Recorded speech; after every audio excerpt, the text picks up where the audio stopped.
আউযুবিল্লাহি মিনাশ শাইতানির রাজিম বিসমিল্লাহির রহমানির রহিম। আসসালামু আলাইকুম। ওয়া আলাইকুম আসসালাম ওয়া রাহমাতুল্লাহি ওয়া বারাকাতুহু। আজকে একটি গুরুত্বপূর্ণ প্রশ্ন নিয়ে আসলাম। পড়েন। প্রশ্নটা হচ্ছে, যাদের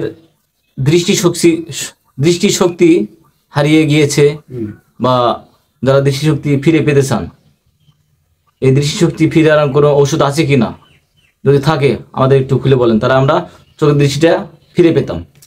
ধন্যবাদ আপনাকে, অনেক গুরুত্বপূর্ণ একটি প্রশ্ন করেছেন।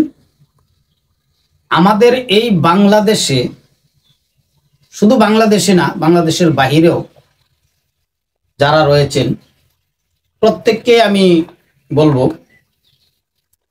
যে চশমা পরা লাগবে না। আপনি যদি আমার এই যে ঘরোয়া পদ্ধতিতে যে ওষুধটার কথা বলবো সেটা যদি ব্যবহার করেন, চশমা পরা লাগবে না। তো এই বিষয়টা হচ্ছে, আপনার বাংলাদেশে প্রায় 80% লোকের চশমা ব্যবহার করতে হয় দৃষ্টিশক্তির কারণে। অনেক ইয়াং জেনারেশনেরও দেখা গেছে যে দৃষ্টিশক্তি কমে গেছে, অনেক ছোট পোলাপানেরও দৃষ্টিশক্তি কমে গেছে। তাদের জন্য কিছু চোখের ব্যায়াম রয়েছে, চোখের ব্যায়াম করতে হবে। আর একটা ঘরোয়া পদ্ধতিতে, ঘরোয়াভাবে একটা টুটকা পদ্ধতিতে একটা ওষুধ রয়েছে, সেই ওষুধটা ব্যবহার করতে হবে। তো এইখানে আমি এর আগে এই দৃষ্টিশক্তি নিয়ে একটি ভিডিও করেছিলাম। সেই ভিডিওতে এক পদ্ধতি দিয়েছিলাম, সে অনেকেই বলেছে যে ভালো হয়েছে, অনেক ধরনের উপকার হয়েছে।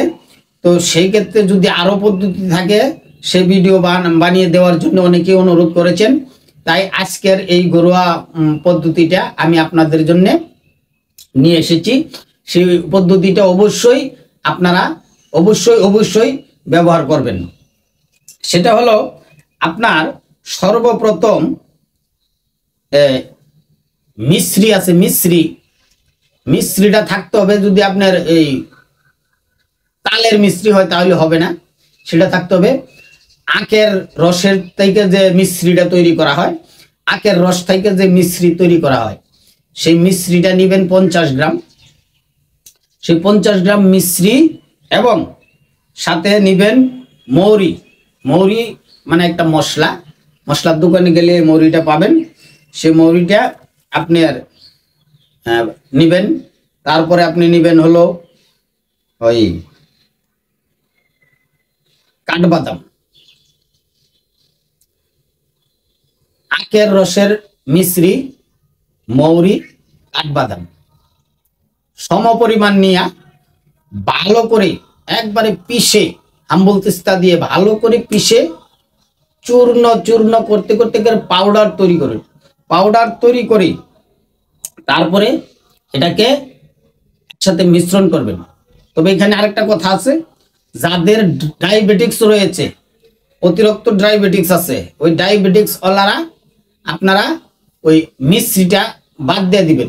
মিশ্রিটা বাদ দিয়ে শুধু কাঠবাদাম আর হইলো মৌরি, কাঠবাদাম আর মৌরি সম পরিমাণের নিবেন।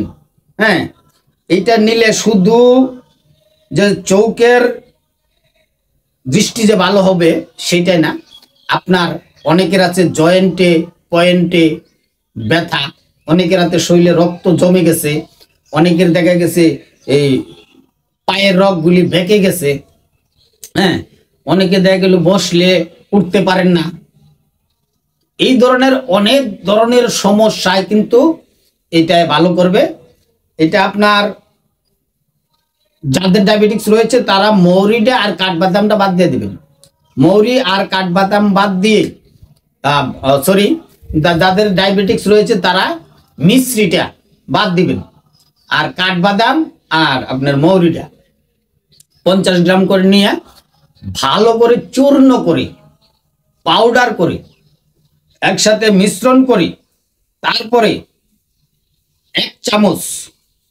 1 চা চামচ নিবেন, ভালো করে চূর্ণ করে পাউডার করে 1 চা চামচ নিবেন। নিয়ে 1 গ্লাস দুধে মিশিয়ে আপনারা এটা নিয়মিত খাবেন, যতদিন পর্যন্ত চোখের দৃষ্টিটা ফিরে না আসছে। আর যাদের ডায়াবেটিক্স নাই তারা অবশ্যই আখের রস থেকে যে মিশ্রিটা তৈরি হয় সেই মিশ্রি 50 গ্রাম, আর কাঠবাদাম 50 গ্রাম, আর হলো মৌরি 50 গ্রাম। এটি নিয়ে ভালো করে মিশ্রণ করে একবারে পাউডার করতে হবে। পাউডার করে 1 চামচ পরিমাণ নিবেন, 1 গ্লাস দুধের ভিতরে দিবে, ভালো করে ঘেটে দুধের সাথে মিশ্রণ করে এভাবে খাবেন। আপনার প্রতিদিন আপনি এক টাইম খাবেন। যদি সকালে খালি পেটে খান তাহলে খালি পেটে খাবেন, যদি রাত্রে ঘুমানোর আগে খান তাহলে রাত্রে ঘুমানোর আগে খাবেন। এইভাবে চালিয়ে যেতে থাকবেন, ইনশাআল্লাহ আল্লাহ পাকের ইচ্ছায় আপনার চশমা পড়তে হবে না। আপনার কোনোদিনও চশমা পড়তে হবে না। চশমা পরবেন মনের শোকে, যেমন আমি পড়েছি, মনের শোকে পড়বেন। চশমা পড়লে অনেকেরই ভালো লাগে, অনেকে চশমা পড়তে ভালোবাসে, যেমন আমিও চশমা পড়তে ভালোবাসি। তো সেই দৃষ্টি শক্তিটা আপনার যতটুকু কমে গেছে ততটুকু ফিরিয়ে আনবেন। কিন্তু প্রথম বলেছিলাম যে চৌকের ব্যায়াম করতে হবে। চৌকের ব্যায়াম হইল আপনি কিছুক্ষণ পর পর 10 মিটার, 20 মিটার বা 50 মিটার দূরে পলক না ফেলে এক ধ্যানে তাকিয়ে থাকবেন। যারা কাছে দেখতে পান না, দূরে দেখতে পান, কাছে দেখতে পান না, দূরে দেখতে পান, তারা অনেক দূরে দৃষ্টি করে থাকবেন, অনেক দূর, যেমন আকাশের দিকে দৃষ্টি করবেন, এরকম দৃষ্টি করে থাকবেন। যেমন একটা নদীর পাড়ে যদি বসেন, বহমান স্রোত বয়ে যাইতেছে, সেই স্রোতের দিকে এক ধ্যানে তাকিয়ে থাকবেন, চোখের পলক ফেলবেন না। এভাবে চোখের ব্যায়াম করতে থাকবেন। এই চোখের ব্যায়াম, আর যারা দূরে কম দেখেন, কাছে বেশি দেখেন, তারা কি করবেন, একবারে কাছে 1 ঘন্টা 2 ঘন্টা পর পর কাছে তাকিয়ে থাকবেন এক পলকে।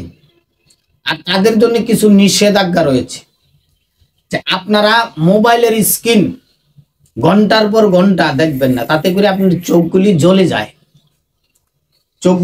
যায়। আর যারা অভ্যাসটা ছাড়তে পারেনি না, তারা ব্লু কাট চশমা পাওয়া যায়, ব্লু কাট চশমা ব্যবহার করবেন।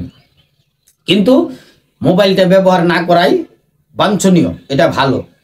আর চোখের দৃষ্টির জন্য যে খাবারগুলি রয়েছে, যেমন ছোট মাছের মাথা, যেটা কি মোয়া মাছ বলে, কেউ মলা মাছ বলে, মলা মাছের মাথা একটু তিতা লাগবে, কিন্তু একটু বেশি বেশি করে খাবেন। কচু শাক খাবেন, কচু শাক একটু বেশি বেশি খাবেন। পাকা পেঁপে আপনি প্রত্যেক দিন খাবেন, পাকা পেঁপে 1 পিস করে, একটা পেঁপে কিনে এনে পিস করে রেখে দিবেন বাসায়, আপনি 1 পিস করে প্রতিদিন খাবেন। আশা করি আল্লাহ তাআলা আপনাকে রোগ থেকে মুক্তি দিয়ে দিবে। আজ এই পর্যন্ত। আসসালামু আলাইকুম রহমতুল্লাহি ওয়া বারাকাতুহু।